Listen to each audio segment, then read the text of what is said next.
You are lying in the dark, and there it is again.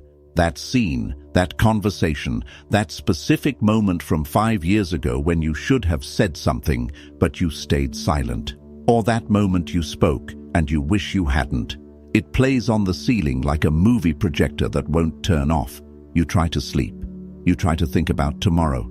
But your mind drags you back, gripping you by the throat, forcing you to watch the same mistake, the same heartbreak, the same humiliation, over and over again. It feels involuntary, like a glitch, like a punishment.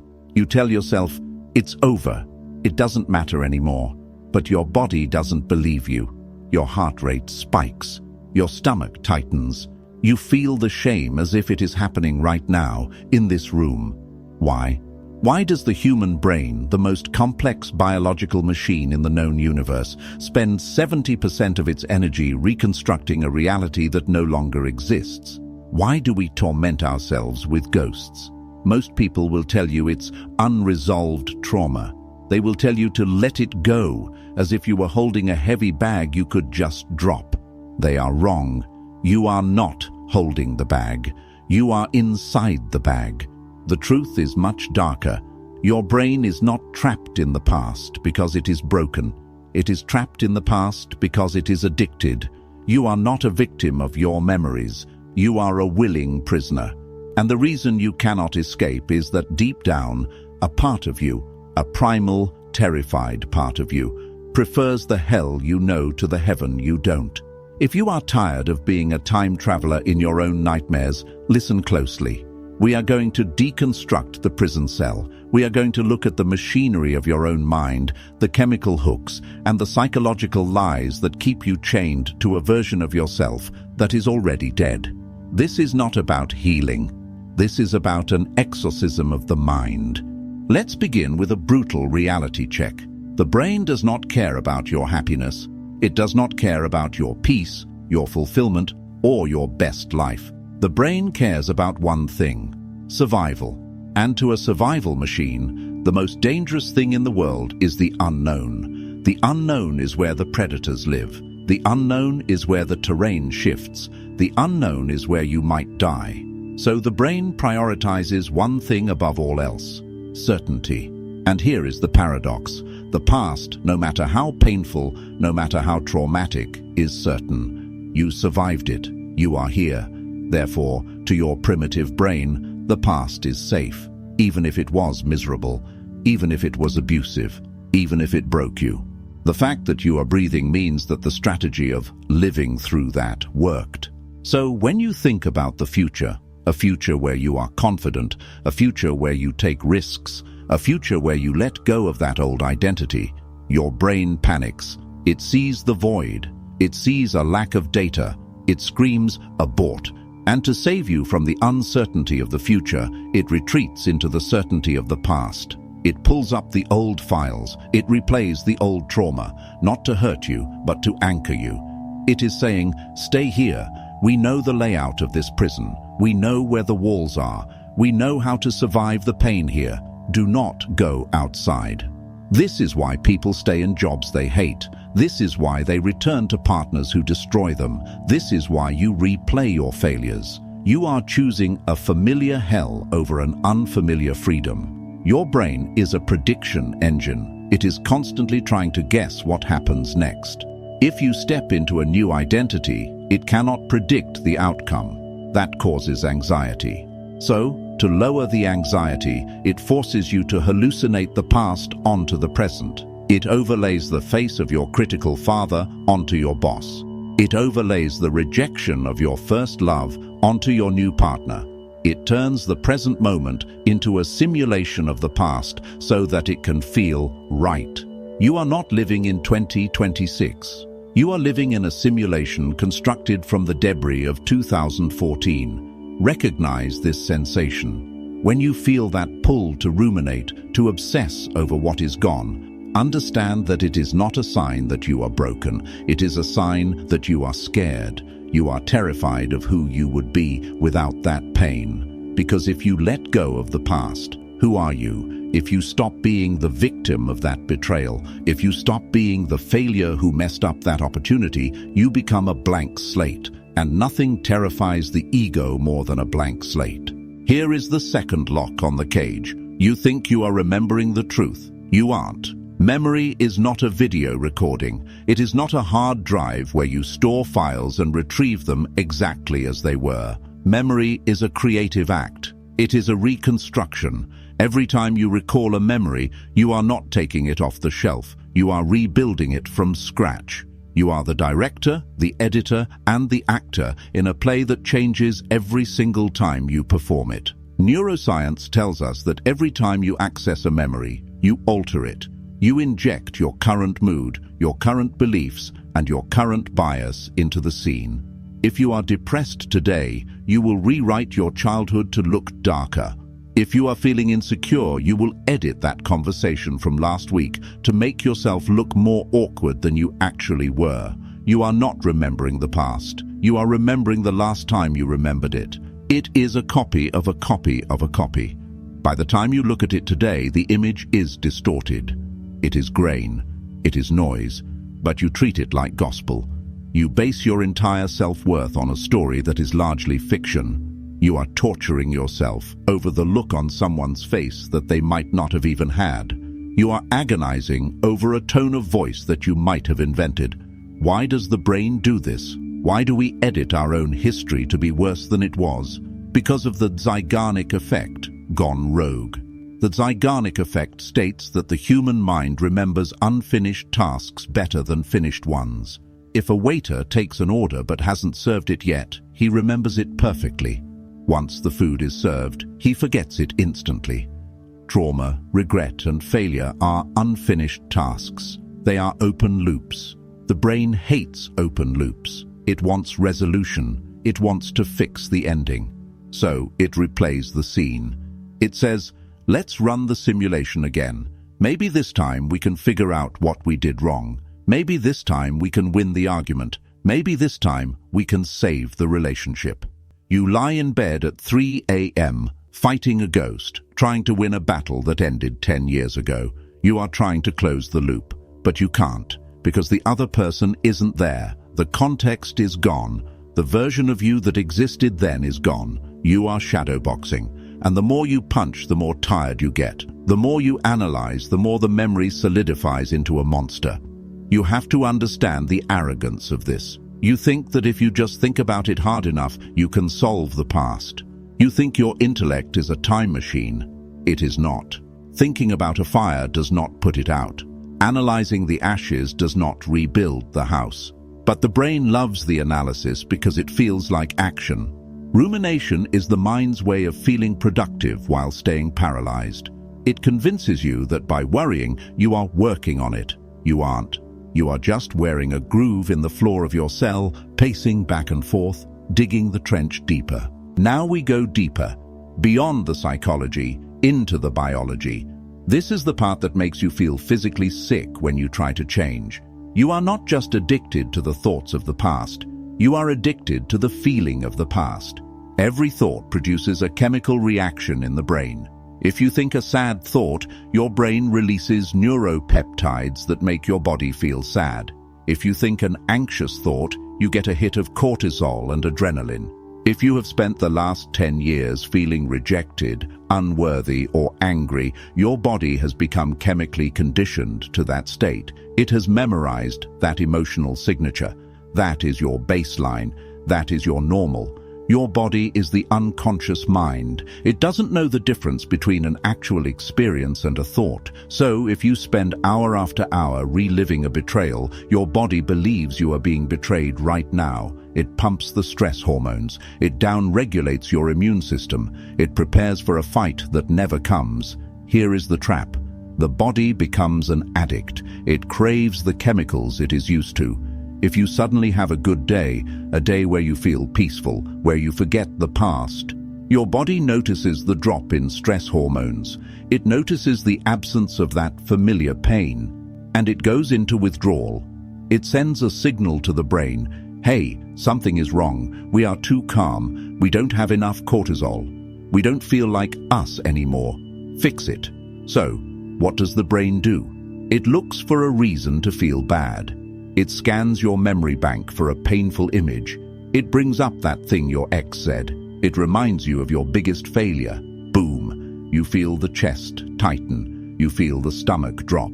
The chemicals flood back in, and your body breathes a sigh of relief. Ah, there it is. Now I feel like myself again. You are returning to misery because misery feels like home. This is why positive thinking fails. This is why just deciding to move on doesn't work. You are fighting a biochemical addiction with a conscious thought. That is like trying to stop a heroin addiction by just deciding not to want it. The body is stronger than the mind. Until you break the chemical addiction to your own suffering, you will always be pulled back. You will self-sabotage happiness because happiness feels foreign. You will destroy new relationships because they don't give you the dopamine hit of the toxic ones you are used to. You are a junkie for your own history. There is an economic concept called the sunk cost fallacy. It says that people will continue to invest in a losing endeavor just because they have already invested so much. You stay in the bad movie because you already watched an hour. You keep fixing the broken car because you already spent $2,000 on it. We do this with our identity. You have spent years building a story about who you are. I am the one who was abandoned. I am the one who always fails. I am the misunderstood genius. You have invested tears, time, and energy into this narrative. It is a tragic story, yes, but it is your story. It gives you a sense of definition. It explains why you are where you are. If you let go of the past, you have to admit that all that suffering was for nothing. You have to admit that you wasted years being angry at someone who didn't care. You have to admit that the grudge you held didn't punish them. It only poisoned you. That is a painful realization. It is a blow to the ego. The ego would rather be right and miserable than wrong and free. So you cling to the past to validate your pain. You keep the wound open to prove that you were hurt. Because if the wound heals, if the scar fades, then maybe it wasn't that big of a deal. And if it wasn't that big of a deal, why did you let it ruin 10 years of your life? That question is too heavy to bear, so you keep the wound fresh. You pick at the scab. You tell the story again and again to anyone who will listen, seeking validation for a pain that is ancient history. You are using the past as a shield. As long as you are a victim of the past, you don't have to be responsible for the present. I can't succeed because of what happened to me. I can't trust because of what they did. I can't be happy because I have trauma. These are true statements, but they are also convenient ones. They absolve you of the duty to act. They allow you to sit in the passenger seat of your own life and point at the rearview mirror as the reason you aren't driving. It is a dark comfort. It is a warm blanket made of lead. It keeps you safe, but it keeps you crushed. Let's look at the philosophy of time. Where is the past? Point to it. Can you show it to me? Can you put it in a box? Can you touch it? No. The past does not exist in the physical world. It leaves traces, ruins, scars, written records, but the events themselves are gone. They have vanished into the ether. The only place the past exists is in the electrical firing of your neurons right now. You are bringing the dead back to life every single second. You are a necromancer. You are channeling ghosts. When you refuse to let go, you are violating the fundamental law of the universe, impermanence. Everything in nature flows. Rivers flow, seasons change, cells die and are reborn. Nothing stays the same, except you. You are trying to be a stone in a river. You are trying to freeze time. You are trying to make a moment eternal, and the universe punishes stagnation. That is why it hurts. The pain you feel is the friction of the universe trying to move you forward while you dig your heels into the ground. The depression, the anxiety, the heaviness, that is the weight of the water piling up against the dam you have built. If you just let go, the current would carry you. But you are terrified of the current. You think the past defines you. You think you are the sum of your memories.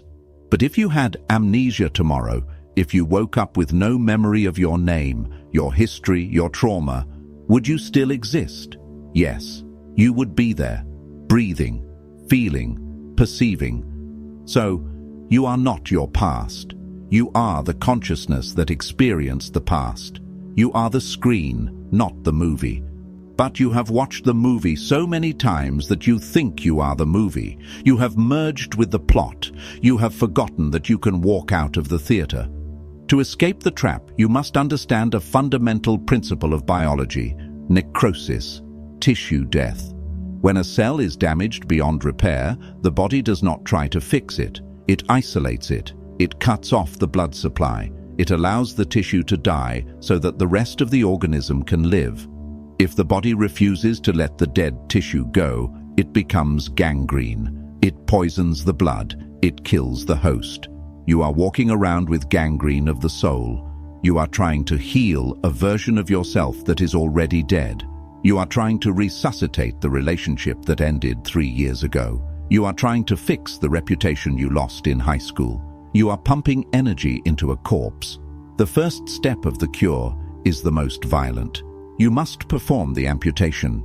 You have to look at that past version of yourself, the one who was naive, the one who was weak, the one who made the mistake, and you have to declare them dead.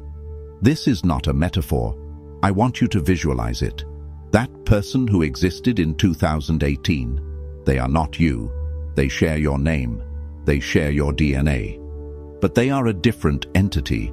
They had a different brain, different neural pathways, different beliefs. They did the best they could with the corrupted software they had at the time, and they died. The pain you feel is you dragging their body around, trying to breathe air into their lungs. Stop. Let them stay dead. This is the psychological concept of temporal distancing. You must sever the emotional umbilical cord. When you look back at a memory, you must switch your perspective from participant to observer. Stop looking through your own eyes in the memory. Zoom out. Look at that younger version of yourself from the corner of the room. See them as a stranger. See them as a child who didn't know the stove was hot. You don't hate a child for burning their hand. You don't punish them for 10 years. You feel pity. You feel detachment. You say, that was a painful lesson, and you walk away. You must hold a funeral for who you used to be. Grieve them, cry for them, acknowledge that they were hurt, and then bury them. You cannot be reborn if you refuse to die. Here is why most people fail to let go. They create a vacuum. They say, I am going to stop thinking about my ex. I am going to stop thinking about my failure. But the brain abhors a vacuum. If you dig a hole and don't fill it, it fills with dirt. If you empty your mind of the past, but don't fill it with a compelling future, the past rushes back in. It is simple physics. You cannot remove a thought. You can only replace it. The reason your brain is obsessed with the past is that your future is weak. Your future is vague. Your future is foggy. You have no clear vision of who you are becoming, so your brain defaults to who you were. You need a future that is more chemically addictive than your past. You need a vision of yourself that is so demanding, so exciting, or so terrifying that your brain has to focus on it to survive. Look at high-level athletes. Look at special forces operators. Look at obsessional artists. They don't have time to dwell on the mistake they made 3 years ago because they are consumed by the mission they are on today. If you are ruminating, it means you are bored. That sounds insulting. Good. Let it insult you. You are bored with your own potential. You are underutilizing your processing power. Your brain is a supercomputer that is sitting idle, so it starts playing screensavers of your worst moments. Give it a problem to solve. Not a fake problem like, what if I had said this? A real problem, a goal, a skill, a conquest. When you are pushing your limits, physically, intellectually, financially, your brain switches modes. It switches from review mode to acquisition mode. It stops looking backward because it needs all its RAM to handle the present danger and the future reward. You don't let go of the past. You outgrow it.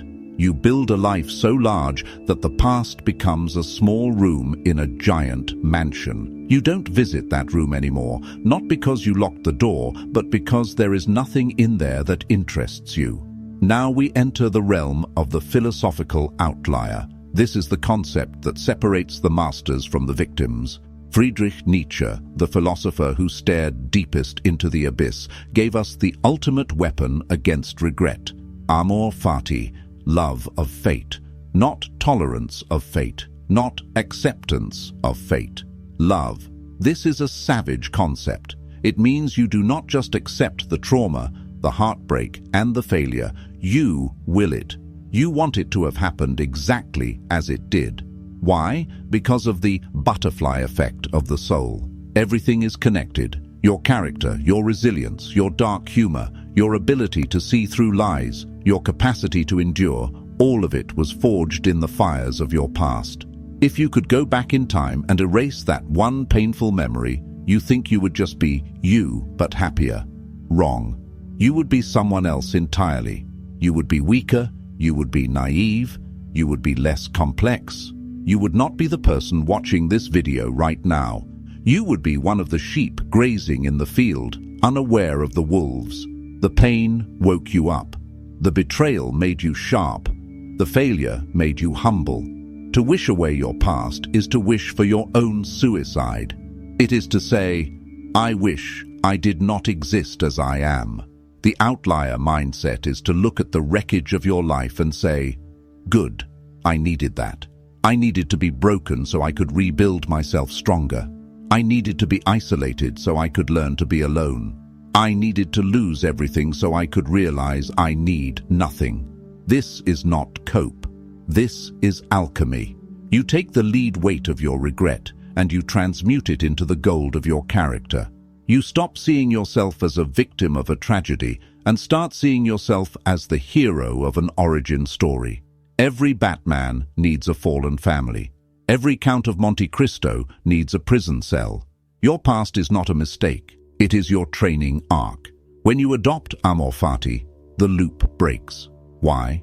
Because the brain only replays things it thinks are wrong. It replays them to fix them. But if you decide that the past was right, that it was necessary, that it was the price of admission for the wisdom you have now, the brain stops trying to fix it. It marks the file as resolved. It says, oh, we didn't lose, we learned. Okay, moving on. And the silence returns. Philosophy is the map, psychology is the compass, but you still have to walk. How do you practically break the loop in the moment? When it is 3 a.m. and the thoughts are spiraling, you use a pattern interrupt. You have to understand that a neural pathway is like a hiking trail in the woods. The more you walk it, the wider and easier it gets. If you walk the path of, I am a loser who messed up every day for 10 years, that path is a highway. To change, you have to force your brain off the highway and into the thick jungle. It is difficult. It is exhausting. Your brain will scream, let's go back to the highway. It's easier. You must be ruthless. Technique 1. The 5-second blade. When the thought comes, you have 5 seconds before it takes root. As soon as you feel the slide into the memory, you physically move. Stand up, do a push-up, splash cold water on your face, speak out loud, say, not this. You must interrupt the physical state. You cannot think your way out of a feeling. You have to move your way out. Shake the etch-a-sketch. Technique 2. The narrative rewrite. Every time the memory comes up, you are forbidden from telling it the old way. You cannot tell the story of how I was hurt. You must tell the story of what I learned. Force your brain to find the lesson. I didn't lose a soulmate. I learned that I was codependent. I didn't fail the business. I paid for a master's degree in what not to do. If you force the brain to analyze the gain instead of the loss, you rewire the emotional association. You strip the memory of its pain and leave only the data. Technique 3. The memento mori, remember death. This is the ultimate perspective shifter. You are going to die. Everyone you know is going to die. That person you are embarrassed in front of, they will be a skeleton soon. that mistake you made. It will be forgotten in the heat death of the universe. Your time is vanishing. Every second you spend living in the past is a second you are stealing from your remaining life. It is a theft. You are robbing your future self to pay a debt to a ghost. Get angry about that. Anger is a useful energy. Use it. Get angry at the waste. Get angry at the passivity. Refuse to be a graveyard for dead memories. Here is the secret they don't tell you about letting go. It is boring at first. Drama is entertaining. Misery is stimulating. When you let go of the past, you are left with the quiet, mundane reality of now. And now is where the work happens. Now requires you to take action. Now requires you to build. Now is where you are naked without your excuses. If you aren't the victim anymore, you have no excuse for not succeeding. If you aren't the broken one, you have to stand up. That is why it is forbidden knowledge. Because most people don't want to be free. They want to be comforted. They want to be told that their past excuse is their present. But you are an outlier. You know better. You know that the past is a story. And you know that the pen is in your hand right now. You can write a new chapter, or you can keep reading the old one until the book falls apart in your hands. The choice is not yesterday. The choice is today. So ask yourself this question tonight, when the silence comes and the ghosts try to enter the room. Am I keeping this pain because it is real, or am I keeping it because I don't know who I am without it? The answer might scare you, but fear is the only compass that points north. If this dissected your reality, understand that this is the public layer. I have to be careful with how deep I cut here. The algorithm prefers comfort over truth. But there is a level below this, a place where we discuss the darkest mechanics of human nature, manipulation, and the restructuring of the psyche without the safety rails. That exists behind the join button. If you are ready to stop being a civilian and start thinking like an architect, click join. I upload the uncensored blueprints there. Most people will stay in the past. You have the option to leave them there. Become an architect.